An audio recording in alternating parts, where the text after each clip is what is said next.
filho de Deus, sim, eu sou. Em tua casa, ó Pai, há um lugar pra mim. Sou filho de Deus, sim, eu sou. E escolhido, perdoado, eu sou quem dizes que eu sou. Tu és por mim até o fim. Eu sou quem dizes que eu sou. Escolhido, perdoado, eu sou quem dizes que eu sou. Tu és por mim até o fim. Eu sou quem dizes que eu sou. Eu sou quem dizes que eu sou. Quem Deus liberta, livre enfim será. Sou filho de Deus, sim, eu sou. Em tua casa, ó Pai, há um lugar pra mim. Sou filho de Deus, sim, eu sou.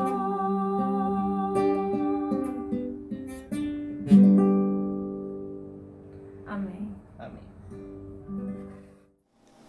Olá, graça e paz de nosso Senhor e Salvador Jesus Cristo. Que a paz e a graça do nosso Senhor e Salvador Jesus Cristo esteja com você, com toda a sua família, que vocês estejam unidos e reunidos nesse momento para estarmos aprendendo mais do Senhor.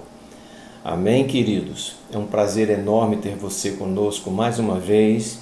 Continuamos ainda com o isolamento social e é importante que nós estejamos nos comunicando a palavra de Deus, ministrando a palavra de Deus através das redes sociais para abençoar a tua vida, trazer uma palavra de fé, de esperança, de amor, de paz para a tua vida, para que você também possa distribuir essa paz, essa esperança, esse amor que você recebe aqui para as pessoas as quais você ama.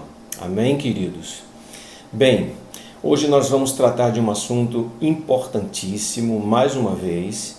Estamos trazendo um tema muito desafiador e que diz respeito a todos nós, filhos e filhas de Deus, aqueles que se declaram filhos e filhas de Deus, lavados e remidos no sangue de Jesus. Aqueles que têm fé, e a fé é o Senhor quem nos dá, diz a palavra, não é? Então, nosso tema de hoje é tempo de avaliar nossa fé. Isso mesmo, tempo de avaliar nossa fé. Esse é o nosso tema de hoje. Eu espero que Deus fale ao teu coração, que o Senhor esteja conduzindo o meu coração para que eu possa ministrar ao teu coração, ao coração de todos vocês. E é um prazer enorme ter vocês aqui com a gente no nosso canal.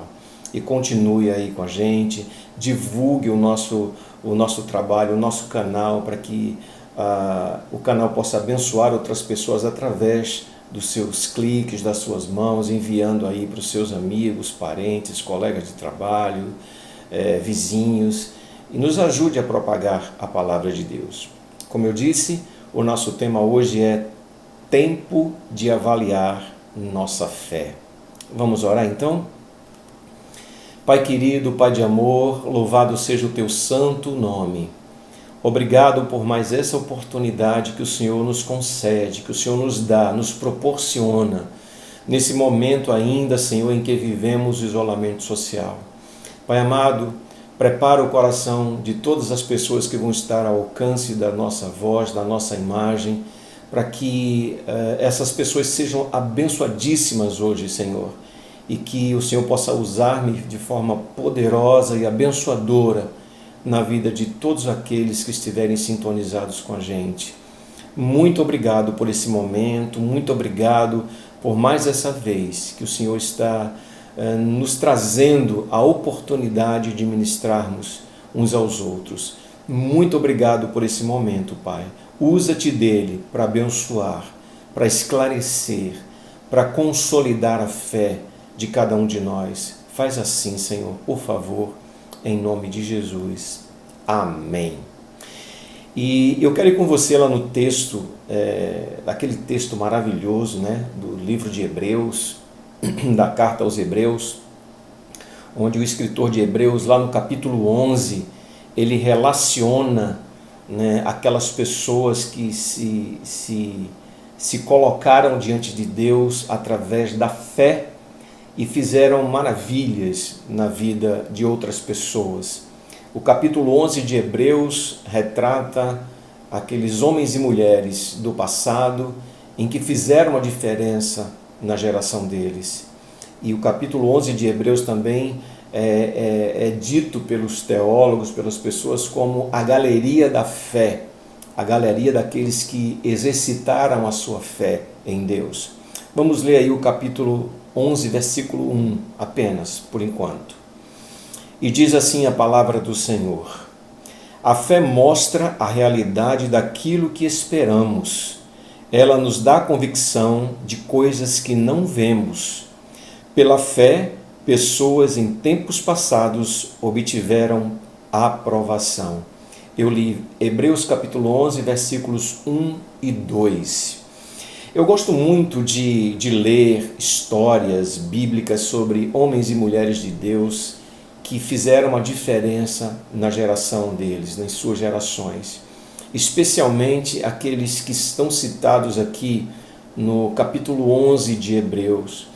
E não só eles, mas eu procuro também ler, estudar a biografia, separar um tempo considerável do meu dia a dia para que eu possa ler a biografia de homens e mulheres de Deus, também fora do contexto da palavra, reformadores, pregadores, avivalistas do passado, para aprender um pouco mais, assistir até filmes que contam as histórias dessas pessoas que fizeram uma diferença em suas gerações.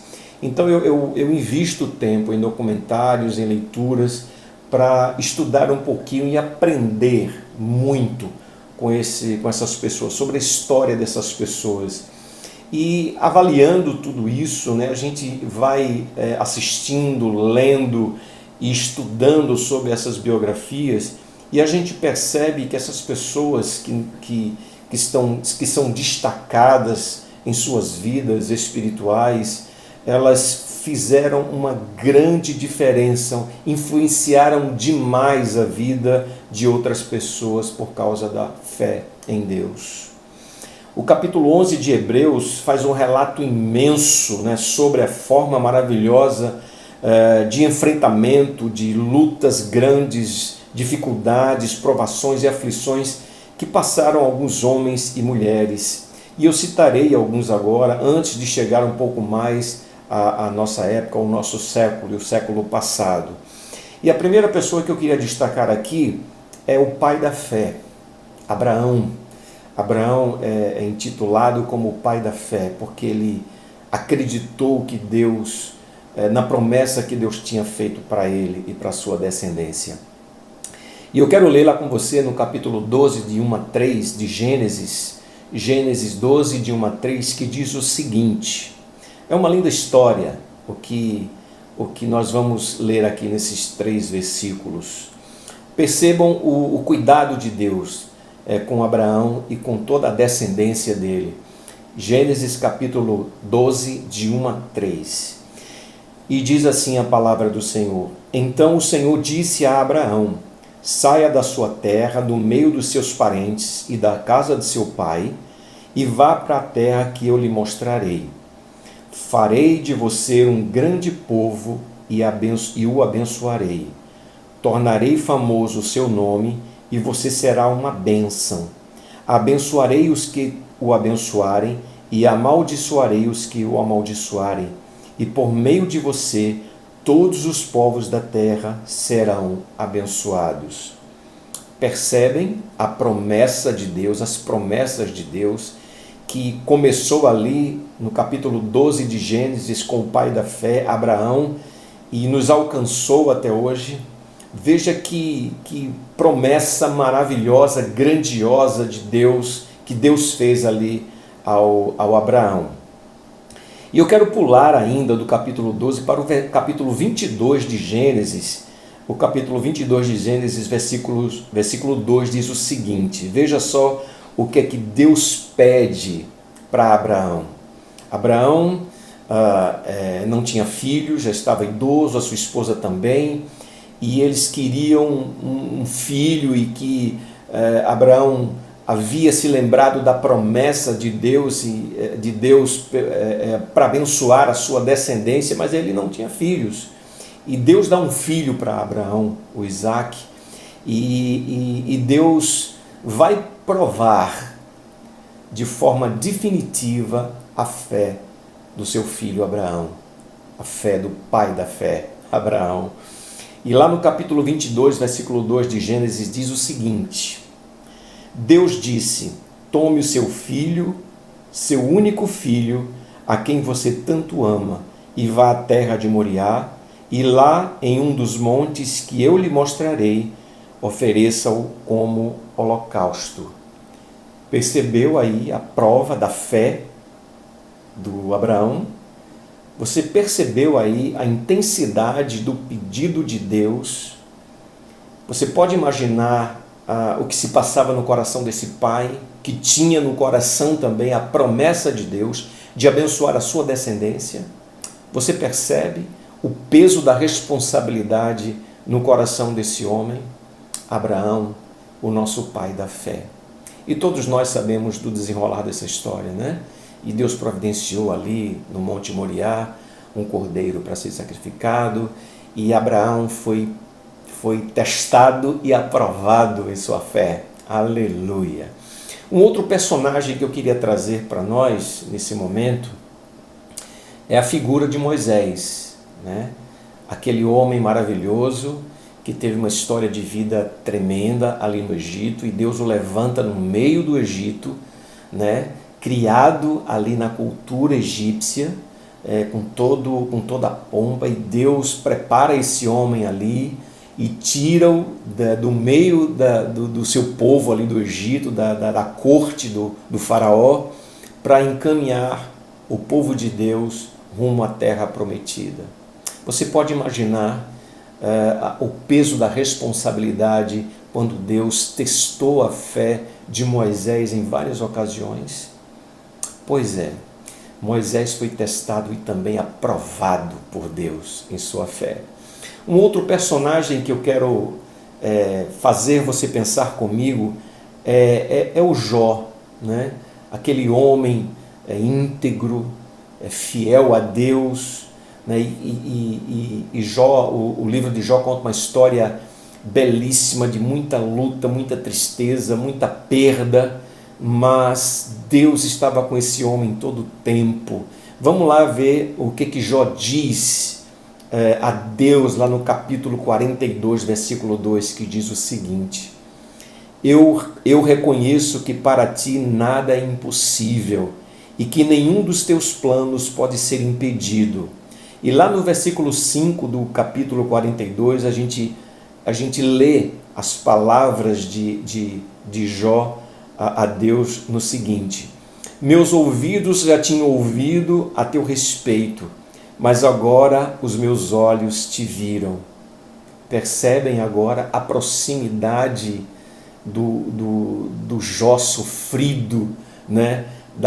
Todas aquelas provações e lutas que ele passou, e Deus foi lá e o abençoou novamente, e Jó também passou pelo teste da sua fé. E eu poderia declinar aqui vários nomes para vocês, e com várias histórias lindas e maravilhosas, como por exemplo a história de Esther, a história de Ana, né, a mãe do profeta Samuel, Lloyd, Maria, Isabel, Vasti, a filha de Jairo e outras tantas mulheres e homens de Deus que passaram também pela provação de sua fé. E o que dizer e falar sobre mulheres e homens, crianças, jovens, adolescentes, adultos, idosos, que foram queimados vivos em praças públicas e tantos outros lançados na arena do Coliseu de Roma para serem devorados por feras para a diversão de grandes multidões e para o deleite, se é que se pode dizer deleite de uma tragédia dessa, dos imperadores de Roma. O que dizer no momento em que essas pessoas estavam sendo, irmãos nossos, estavam sendo queimados em praças públicas, sendo crucificados de cabeça para baixo, lançado ali no Coliseu de Roma, a grande arena de Roma, no Coliseu, lançados ali para serem devorados por feras, por leões, por tigres. E conta a história que vários irmãos e irmãs, crianças, jovens, adolescentes e idosos, pessoas como eu e você, naquele momento em que estavam sendo devorados, estavam louvando e adorando a Deus no meio daquela carnificina, daquela tragédia toda. Imagina a fé testada a esse ponto. Apocalipse 16, de 5 a 7, diz o seguinte, meus queridos: Então ouvi o anjo que tem autoridade sobre as águas dizer: Tu és justo, tu, o santo que és e que eras, porque julgaste essas coisas. Pois eles derramaram o sangue dos teus santos e dos teus profetas, e tu lhe deste sangue para beber, como eles merecem. E ouvi o altar responder: Sim, Senhor Deus Todo-Poderoso, verdadeiro e justos são os teus juízos.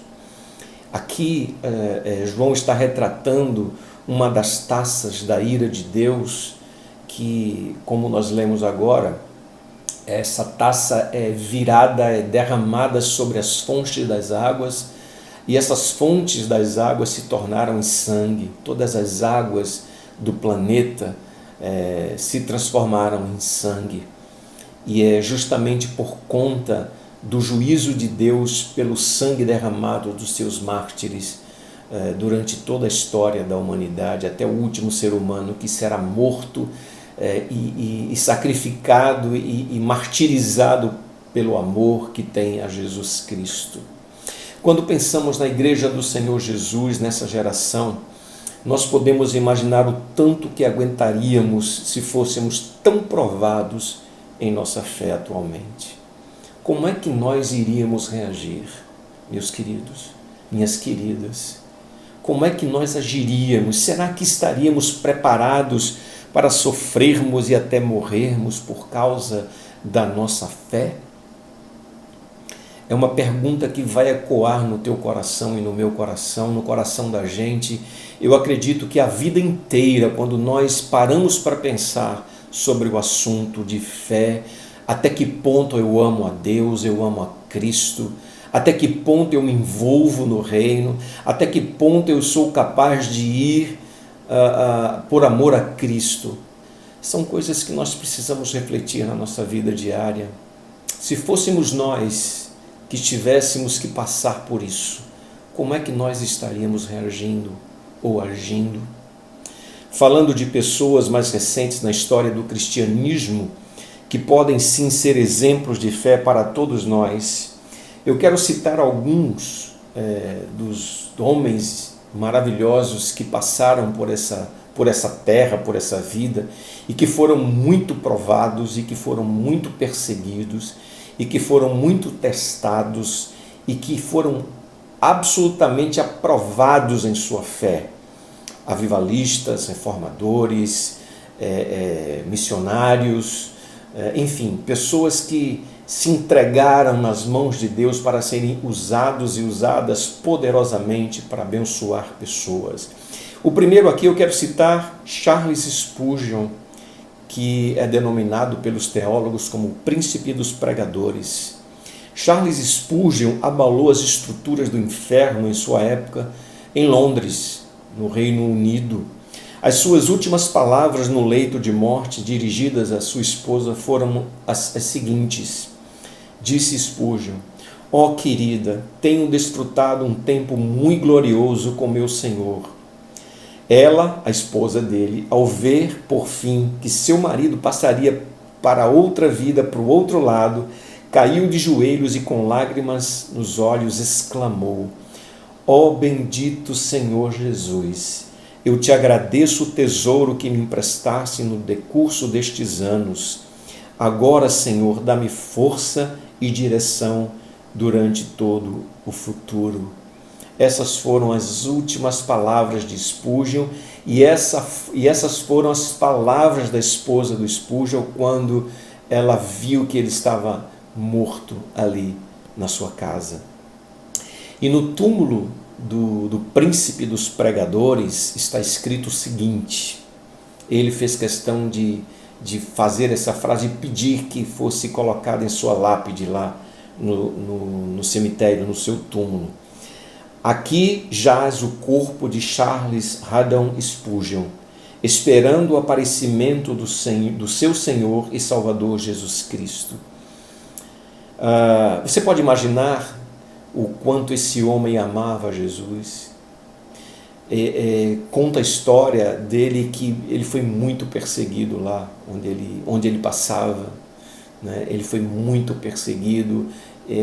Conta uma história em que ele estava reunido com muitas pessoas e por maldade mandaram tacar fogo lá no lugar do culto onde eles estavam sendo reunidos e morreram pessoas, outras ficaram bem machucadas, em estado grave. E foi uma luta muito grande, um trabalho exaustivo de pregação da palavra, mas ao mesmo tempo muita luta, muita dor, muito sofrimento que esse homem passou na sua terra ali em Londres, nas cidades do Reino Unido. Então esse homem pagou um preço muito alto e foi testado na sua fé e foi aprovado por Deus. Um outro homem de Deus que eu quero citar é o John Wesley. Eu aconselho você que está ouvindo essas histórias que você possa pesquisar sobre as pessoas que eu estou dizendo aqui, outras pessoas que não dá tempo de a gente colocar aqui. O John Wesley, mesmo depois de velho, quase cego e paralítico, ele continuava pregando nas cidades ali perto da sua casa em Londres. E quando percebeu que a sua vida estava chegando ao fim, sentou-se numa cama, bebeu um chá e cantou uma canção, e que os versos eu vou dizer agora. Quando alegre eu deitar este corpo e minha vida for coroada de bênção, quando triunfante será o meu fim, eu glorificarei a meu Criador enquanto tenho fôlego, e quando a minha voz se perder na morte, empregarei minhas forças. Em meus dias o glorificarei enquanto tiver fôlego até o fim da minha existência. Que declaração de fé maravilhosa! Que homem de Deus foi esse John Wesley. Um homem de Deus que também foi testado, foi perseguido, foi injuriado, mas foi aprovado por sua fé em Deus. Sofreu demais também. Dê uma olhadinha lá na biografia de John Wesley, de Charles Spurgeon. E agora eu quero falar do John Wycliffe. Antes de Lutero, Wycliffe já havia inquirido às autoridades religiosas de sua época sobre indulgências vindas do alto do clero. Né? Muito antes de Lutero, ele já lutava contra essas coisas, essas impropriedades, vamos dizer assim, essas tragédias impostas aí pelo papado romano, né? E sofreu muito por isso, foi muito perseguido, né? Sofreu açoites, foi um cara que também foi provado ao extremo e foi aprovado por Deus por causa de sua fé. E esse aqui que eu vou citar agora, eu amo demais ler a história dele, a biografia dele. Eu sempre estou relendo para que eu possa aprender mais com esse homem de Deus. Jonathan Edwards. Esse homem de Deus, ele, aos 7 anos de idade, ele já falava latim fluentemente. Você pode imaginar o nível de intelectualidade desse homem, dessa pessoa usada poderosamente por Deus.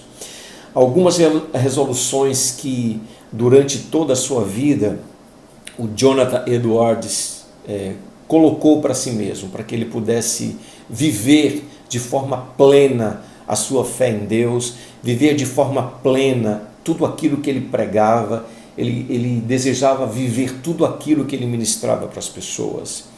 Preste atenção em algumas resoluções tomadas por Jonathan Edwards. Ele diz assim: resolvi que farei tudo o que sentir se for meu dever e que traga benefícios para a humanidade em geral, não importando quantas ou quão grandes sejam as dificuldades que venha a enfrentar. Ele visualizava as pessoas, ele amava as pessoas, ele colocava as pessoas em primeiro lugar na vida dele, antes dele. Outra resolução importante que a gente pode aprender com Jonathan Edwards,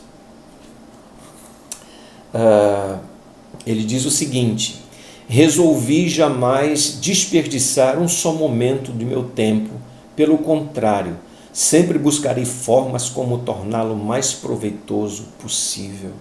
Ou seja, ele investia muito tempo em oração. Jonathan Edwards investia muito tempo na leitura da palavra, investia muito tempo esboçando seus sermões, estudando a palavra de Deus, para que Deus pudesse usá-lo de uma forma poderosa na vida de outras pessoas. E isso aconteceu centenas de vezes durante toda a vida, milhares de vezes na vida inteira de Jonathan Edwards. Leia a biografia desse homem de Deus, que você vai aprender muito com ele. Veja outra resolução que ele traz para a gente aprender um pouco mais.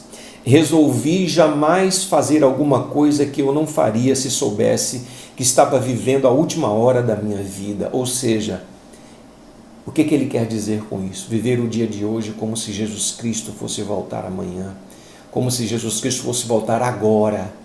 Então, essa era uma das primícias da vida de Jonathan Edwards. Uma outra resolução, ele diz o seguinte: resolvi jamais cansar de buscar pessoas que precisem do meu apoio e da minha caridade, do meu amor. Isso é se dispor para as pessoas, isso é amar as pessoas de forma literal, se colocando, à disposição para amar as pessoas, a disposição de Deus para amar as pessoas. E a outra resolução, que eu vou trazer mais uma só: resolvi jamais fazer alguma coisa por vingança. Era um homem que não nutria a vingança em seu coração. Por que ele está dizendo isso? Porque ele era muito perseguido. Algumas pessoas estavam tentando encorajá-lo a se vingar das pessoas e ele diz não. É como se ele estivesse dizendo aqui, nas entrelinhas: a minha vingança é do Senhor, o Senhor é quem cuida de mim, o Senhor é quem vai tomar conta dessas pessoas e não eu tenho que fazer nada contra essas pessoas.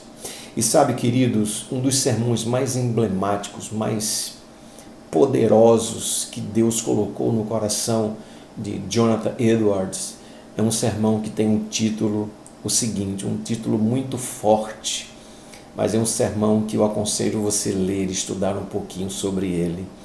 O tema do sermão é o seguinte: pecadores nas mãos de um Deus irado. A história conta que quando Jonathan Edwards subiu ao púlpito da sua igreja para pregar esse sermão, as pessoas, durante o sermão, Deus usou tão grandiosamente, tão poderosamente esse homem nesse sermão, que as pessoas estavam se agarrando aos bancos, à bancada da igreja, aos pilares da igreja onde estavam, com medo de serem levadas para o inferno e de serem arrebatadas sem a legítima conversão a Jesus Cristo. Foi um sermão tremendo, a história conta isso. Dá uma olhadinha, leia sobre Jonathan Edwards.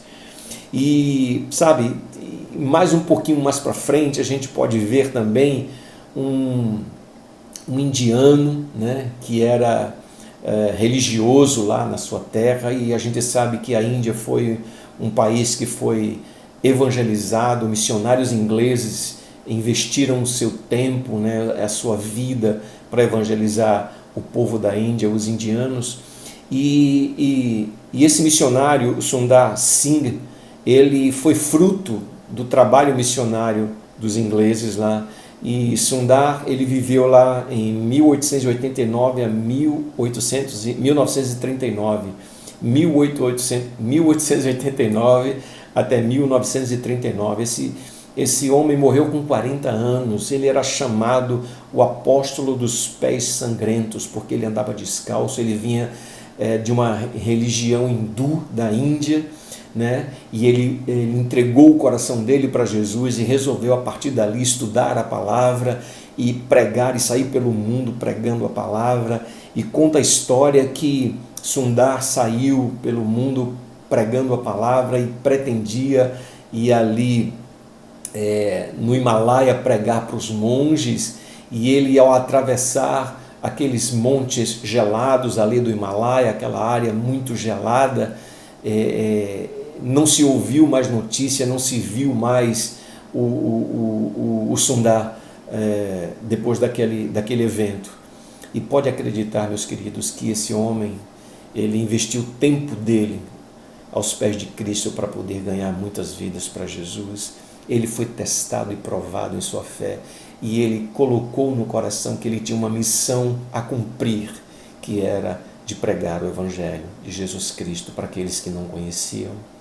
Sundar Singh, um indiano que aos 40 anos morreu, ninguém sabe a causa, talvez a causa foi o frio intenso ali do Himalaia, mas seja lá de que causa foi a morte de Sundar, sabemos que ele está ali com o Senhor, porque foi um homem que dedicou a sua vida para Deus.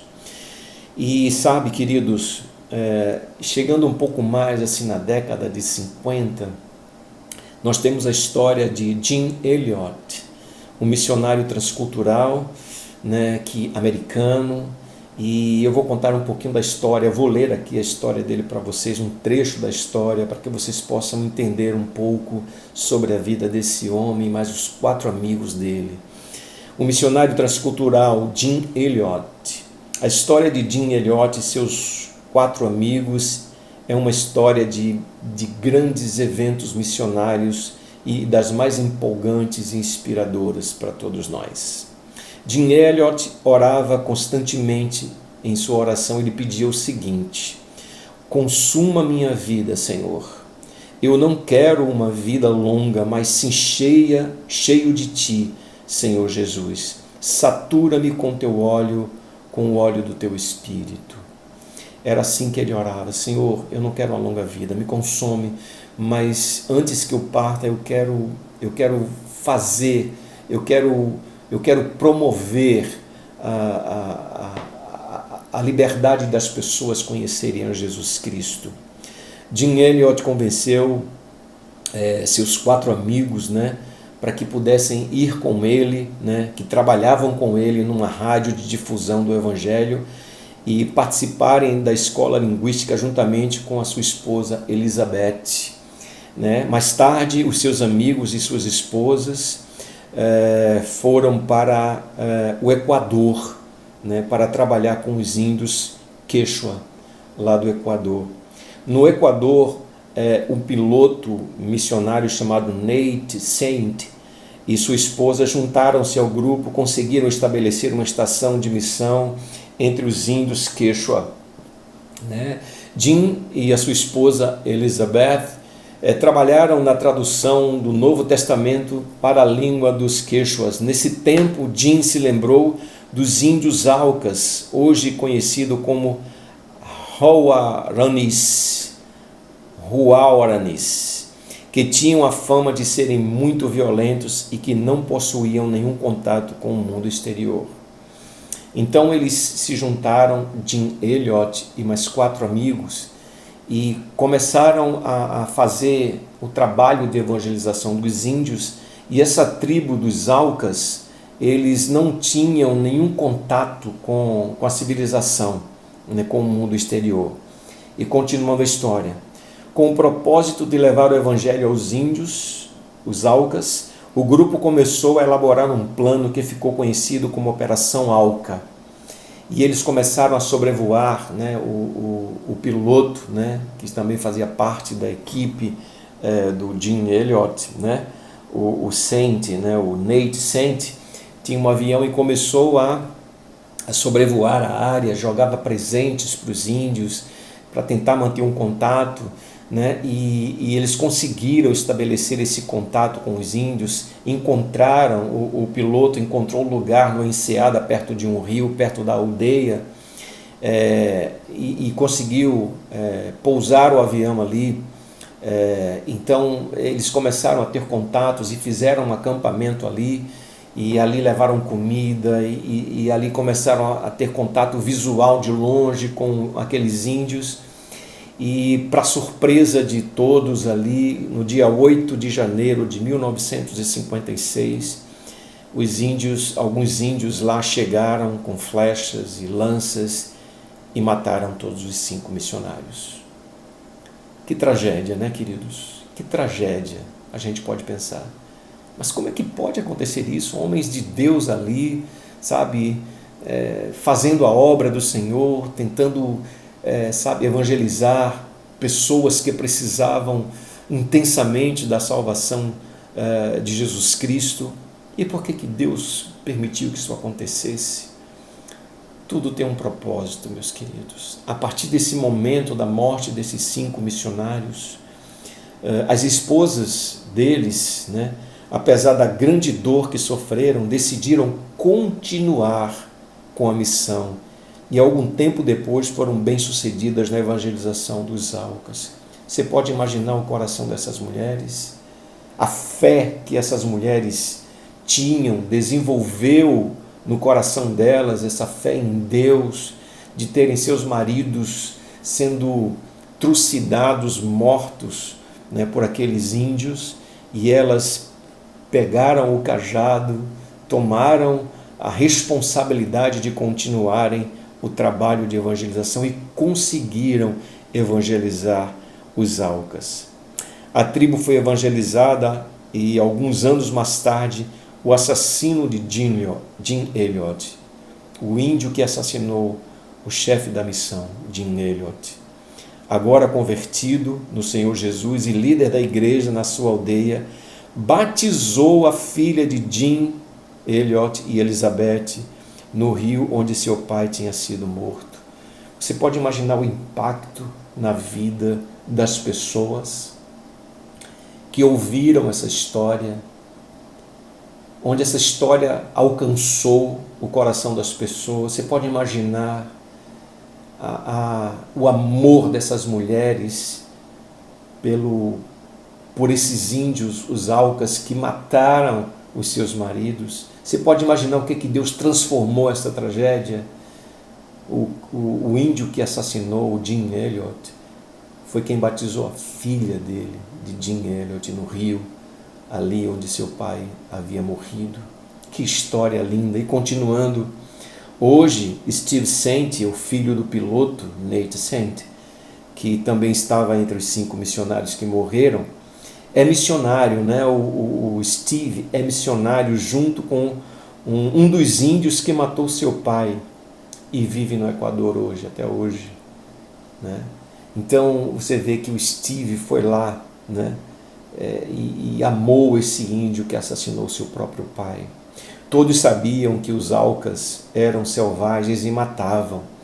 Steve, certo dia, sabia que seu pai, como estava dentro das florestas, das matas, ele sempre carregava uma arma de fogo para caça, né?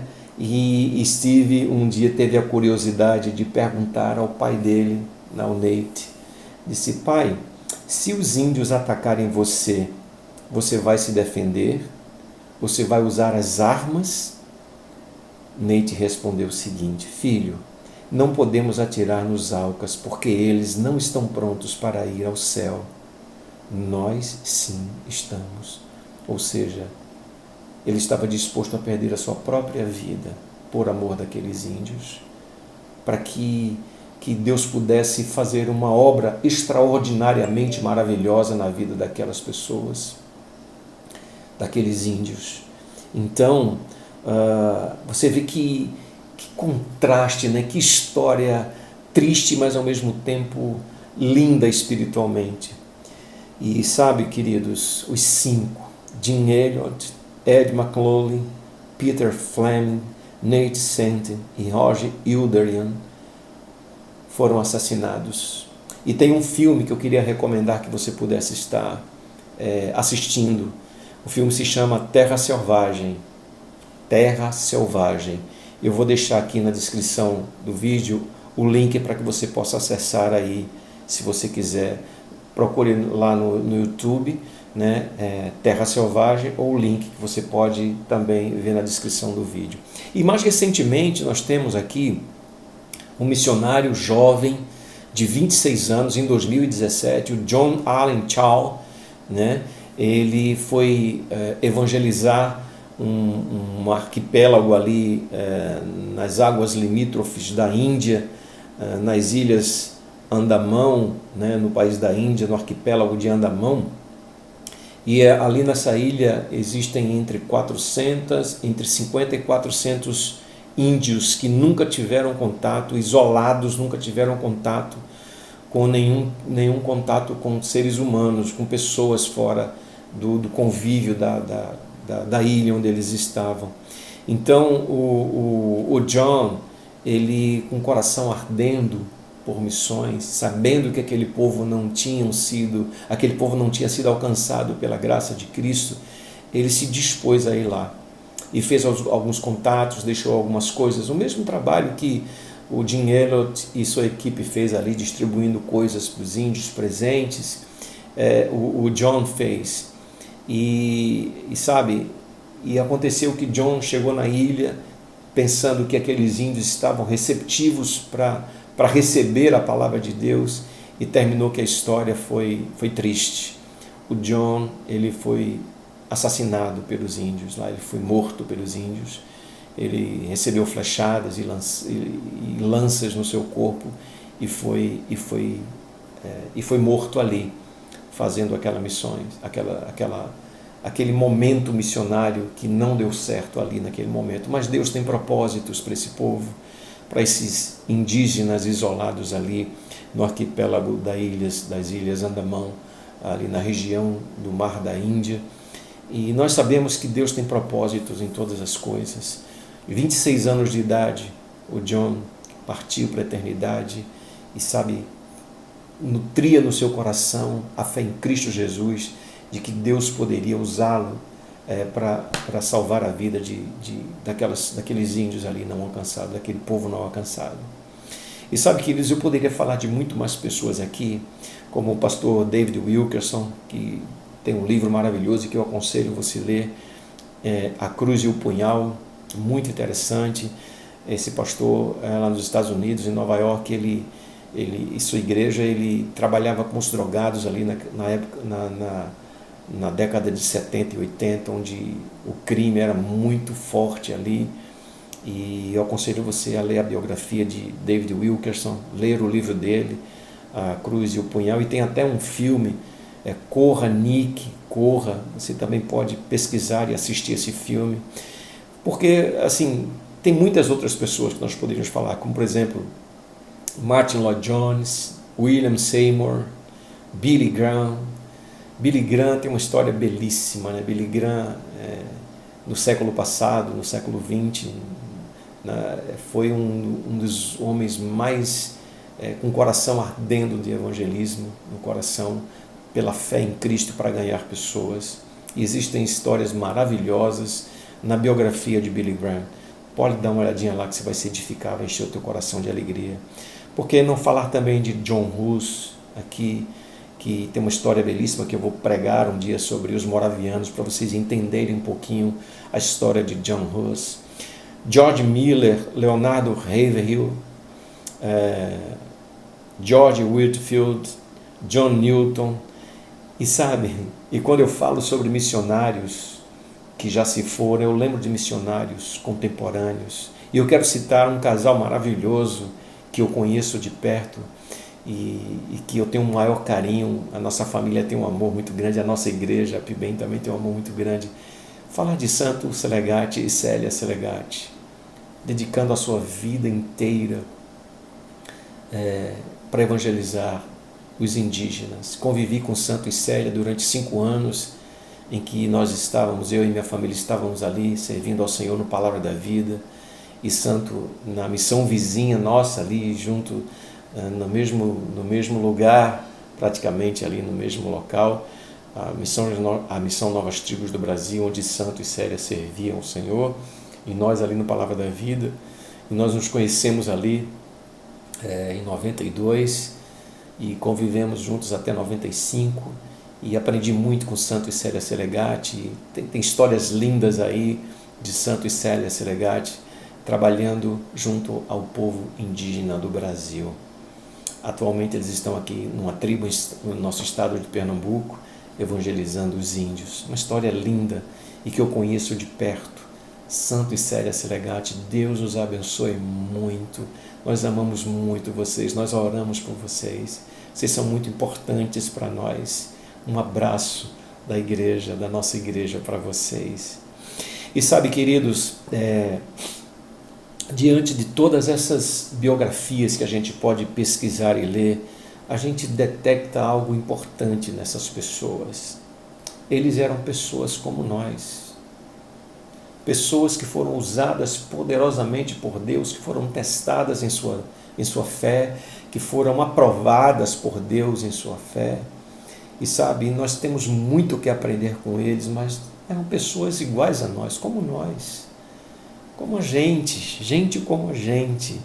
E sabe, eu posso pegar o exemplo aqui, mais um exemplo maravilhoso, que Paulo escrevendo ali a Tiago, aquele jovem pastor, lá em capítulo 5, versículo 17 e 18, diz assim o texto: Elias, por exemplo, era um homem com a mesma natureza que nós, e orando, pediu com fervor que não chovesse, e durante 3 anos e meio não choveu sobre a terra. Versículo 18, depois tornou a orar, e o céu, deixa eu ver aqui, e o céu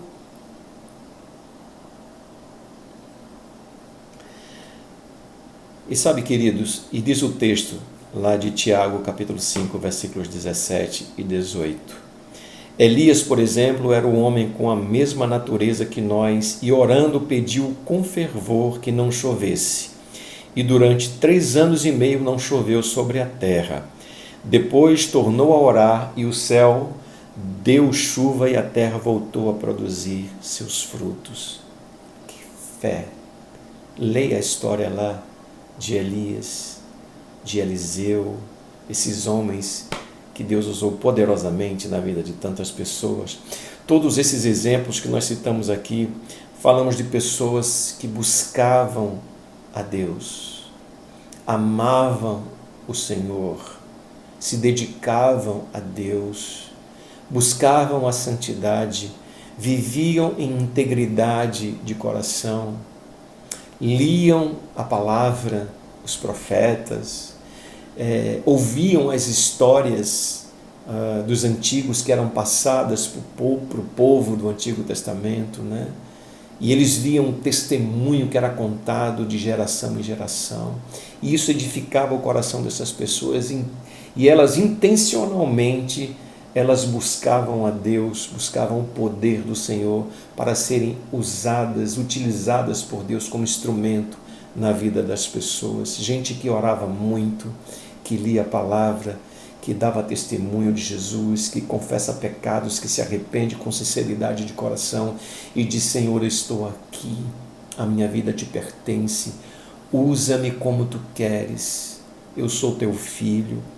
Pessoas assim são pessoas diferentes, que chamam a atenção de Deus para realizarem tarefas, missões com resultados espirituais visíveis e invisíveis.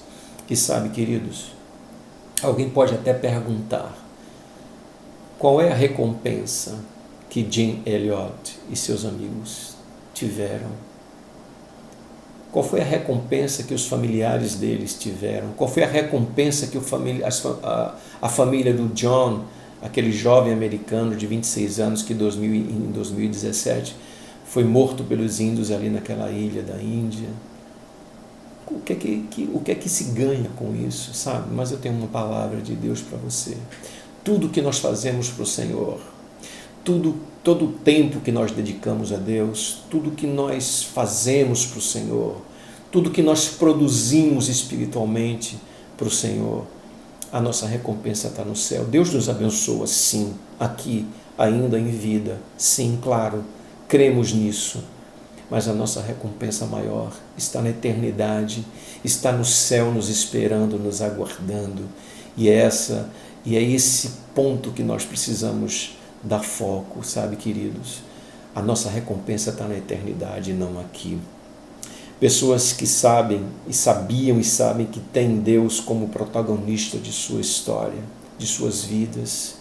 Na maioria deles, essas pessoas tinham mentores, tinham pessoas que estavam orientando, sabe, ajudando na caminhada cristã, sabe, pessoas levantadas por Deus para ajudarem essas pessoas que foram poderosamente usadas por Deus, sabe? E a gente vê isso lá em 1 Reis, capítulo 19, de 19 a 21, naquela chamada de Eliseu, quando Deus chamou Eliseu, e diz assim o texto, 1 Reis 19, de 19 a 21, Elias partiu e encontrou Eliseu lavrando um campo com 12 juntas de bois. Ele encontrava-se com a última junta. Elias foi ter com ele, lançou-lhe a capa sobre os ombros e continuou seu caminho. Eliseu deixou ali os bois e correu atrás de Elias, dizendo: Deixa-me ir primeiro dizer adeus aos meus pais e depois logo vou contigo.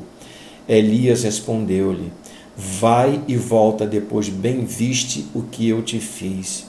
Eliseu voltou para os seus bois, matou-os e usou a madeira do arado para fazer fogo, para assar a carne. Deu assim de comer a todo o povo, depois seguiu Elias como seu assistente. Percebe aí essa história? Como foi o chamado de Eliseu? Elias, usado por Deus, viu em Eliseu o homem certo. E Elias foi o mentor de Eliseu por algum tempo.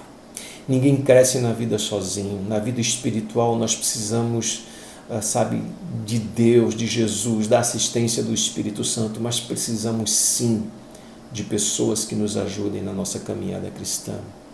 Precisamos sim depender de Deus em tudo.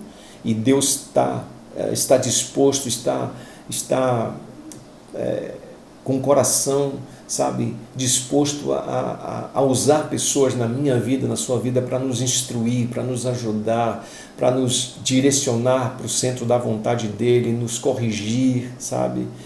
É algo muito importante que podemos perceber através da palavra de Deus, a diferença de homens de Deus e mulheres de Deus que tiveram pessoas ao lado deles e delas para conduzirem, ajudarem essas pessoas a terem mais intimidade com Deus, a tornarem suas vidas mais de forma santa diante do Senhor, e fortalecendo os passos da gente na nossa caminhada cristã, como por exemplo Moisés foi o mentor de Josué, Elias foi o mentor de Eliseu, Elias foi o mentor de Eliseu, Samuel e Davi, Paulo e Timóteo. Sabe, eu já disse a vocês aqui algumas vezes, eu e o pastor Joésio, nós vivemos, temos assim o nosso grupo de pastoreio de pastores, e nós temos o mentor, o pastor Boanerges, nosso querido pastor Bona, que é o nosso mentor do nosso grupo de pastoreio de pastores. Então isso tem feito um bem enorme para a gente, né? E atualmente nós estamos, hoje eu estou congregando, participando, né, efetivamente da PIBEM, e pastor Joésio é o meu mentor, como meu pastor, ele é o meu mentor, e eu tenho um amor muito grande, um carinho muito grande por ele, pela sua família e pela igreja também. Então, e uma pergunta cabe a nós depois dessa reflexão aqui: quem é o mentor espiritual da sua vida? Quem é a pessoa que está te ajudando nisso? A pessoa que intercede por você, que lhe aconselha, que conversa sobre os mais variados assuntos, à luz da palavra de Deus, que que ajuda você a corrigir os seus erros, que lhe confronta em amor e graça, alguém que lhe ajude a andar e a dar os caminhos e a vivenciar experiências novas nos caminhos do Senhor e através de sua palavra, lhe ajuda a como vencer as tentações, em que você possa abrir o coração. Você tem alguém assim? Peça a Deus que possa realmente mostrar a você uma pessoa que possa ser um mentor, para os homens mentores e para as mulheres mentoras, né? Conhecemos as suas histórias sobre o nosso Deus, né?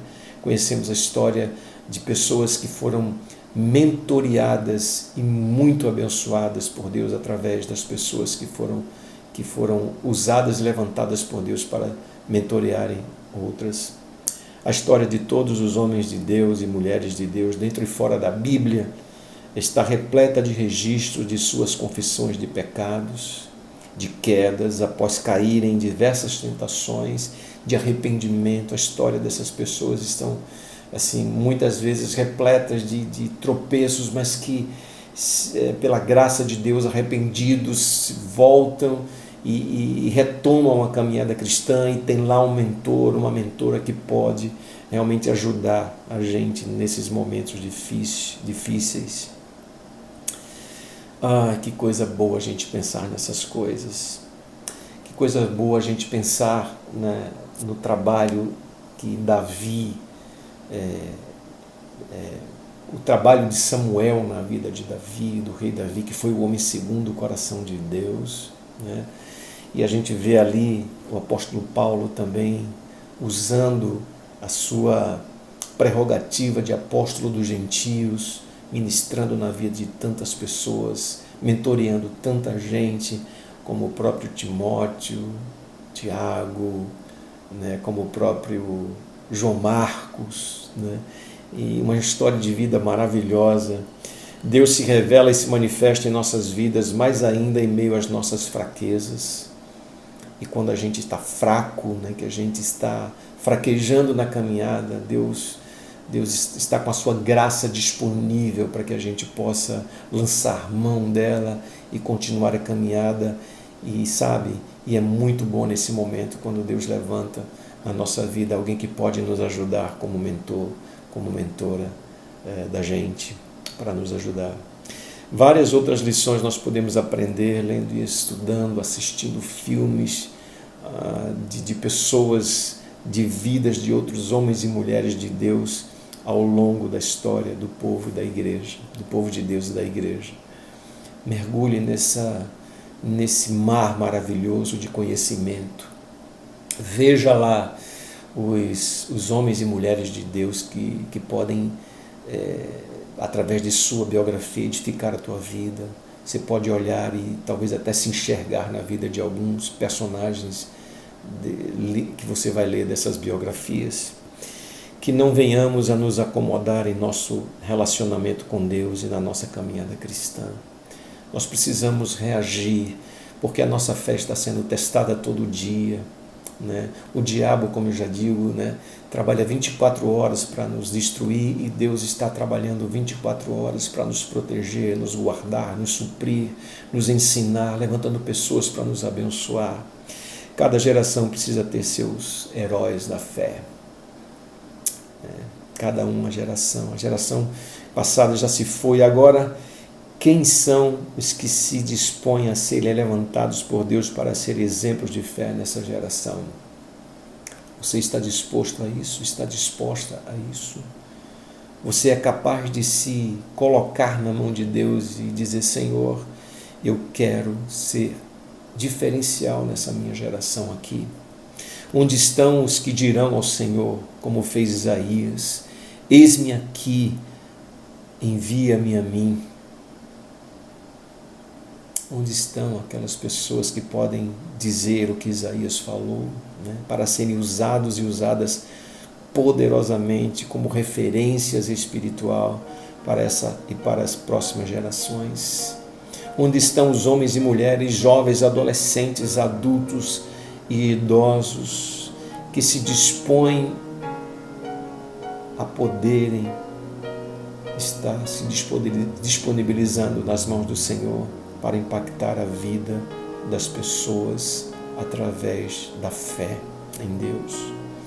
E para concluir, meus queridos, eu quero ler só a parte A do versículo 38 do capítulo 11 de Hebreus. Veja o que é que o escritor de Hebreus diz a respeito de aquelas pessoas que estão listadas ali na Galeria da Fé no capítulo 11. Vejam, percebam a expressão do escritor da carta aos Hebreus, quando ele diz assim na parte A do capítulo 11, 38a: o mundo não era digno deles. Por que o mundo não era digno deles?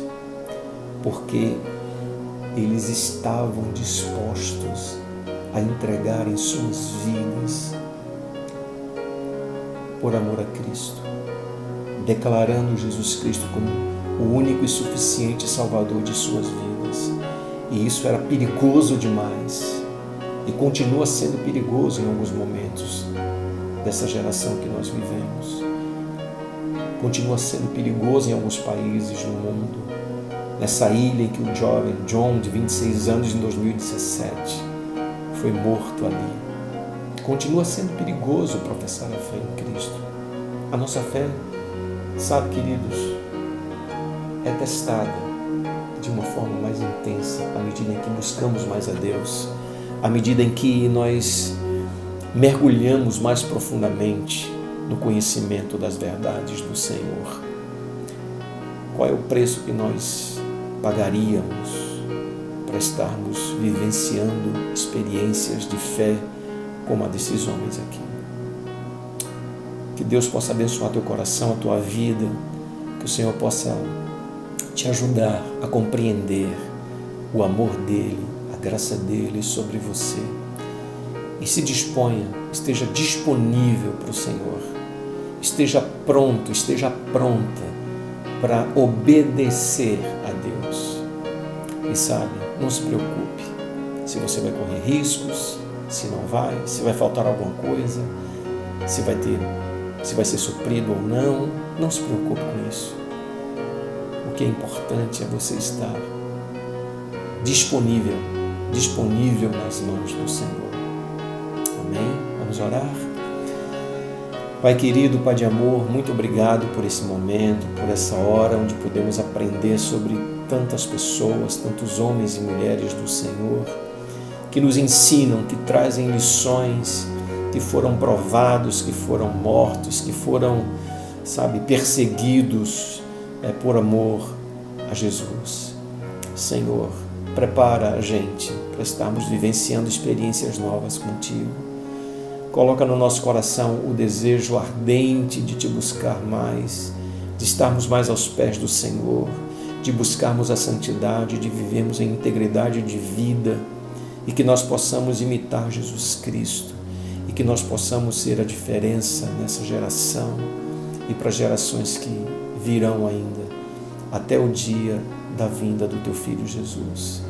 Ó Pai, que a Tua palavra encontre lugar e que as pessoas que estão nos assistindo possam se sentirem motivadas a estarem buscando a Tua palavra, orando mais a Ti, buscando a santidade e aprendendo mais e mais com biografias maravilhosas de homens e mulheres de Deus do passado e do presente. Louvamos o Teu nome, Senhor, por esse momento e entregamos em Tuas mãos a vida de cada uma das pessoas que nos assistem, em nome de Jesus. Amém. Amém. Que Deus abençoe você e a sua família e que o Senhor Jesus possa ser presente. Convide Jesus Cristo para estar com você em todo o tempo, nesses dias que são bem difíceis. Amém? Deus abençoe. Um forte abraço.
apenas um som em meu coração. Meu Deus e meu Pai, eis o desejo, ouvir tua voz. Primeiro te ouvir, realmente te conhecer, experimentar a intimidade que um filho anseia ter. Me curvo diante de ti, soberano Deus e Pai. Com louvor eu proclamo assim: sou fruto da graça, do amor que me basta, sou teu.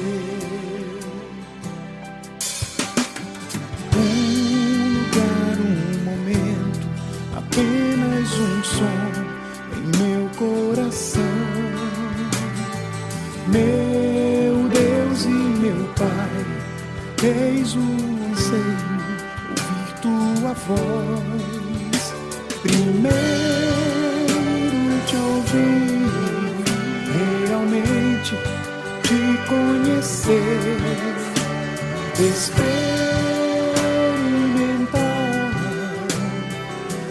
intimidade que um filho anseia ter.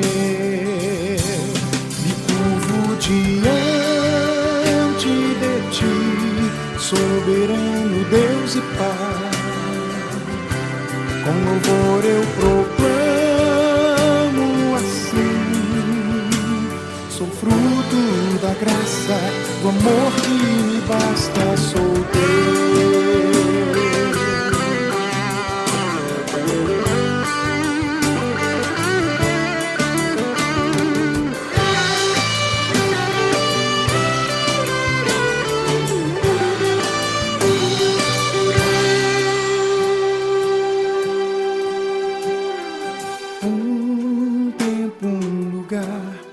Belo momento, nova canção, som que vem do céu, trovão ou silêncio, adoração. Primeiro te ouvir, realmente te conhecer,